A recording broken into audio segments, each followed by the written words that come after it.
Un soleil de plomb. À Paris, la chaleur devient étouffante pour les habitants et surtout pour ceux qui restent dehors. Les sans-abri souffrent particulièrement de la canicule. Alors, tous les moyens sont bons pour se rafraîchir en cette période de chaleur extrême. On se met à l'ombre, il fait très chaud. Surtout le week-end, parce que les associations de jour c'est fermé, il y a la fermeture. Alors pensez qu'on traîne du matin au soir. On est mort, nous, hein. Ça se voit.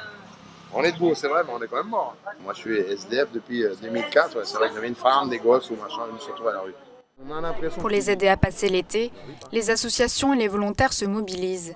Plus de 35 000 personnes isolées ont été contactées.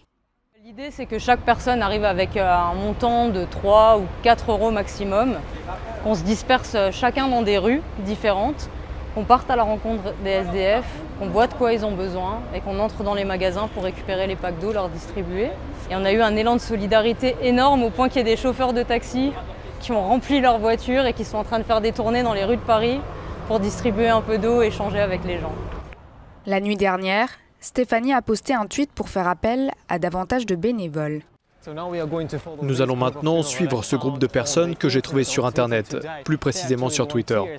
Ce sont des volontaires et ils vont distribuer de l'eau à des sans-abri dans les rues de Paris. L'épisode le plus meurtrier date de 2003.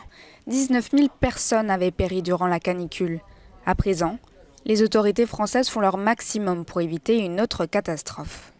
L'hiver, c'est plutôt la nuit qui pose problème, alors que là, c'est plutôt le jour. C'est le moment de la chaleur intense qui est problématique pour les SDF.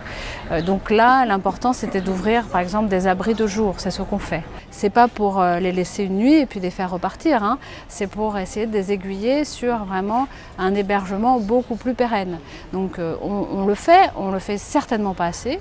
C'est pas moi qui vais vous dire que c'est formidable. Non, il y a des SDF à Paris où vous tournez la caméra ici, vous en trouverez. Oui, et c'est un problème de société auquel on doit faire face, peut-être de plus en plus. Les responsables politiques de la ville disent que toutes les dispositions ont été prises et qu'ils ont tiré les leçons de la canicule meurtrière de 2003. Mais tous partagent les mêmes préoccupations, s'assurer que tout le monde dispose d'un abri décent.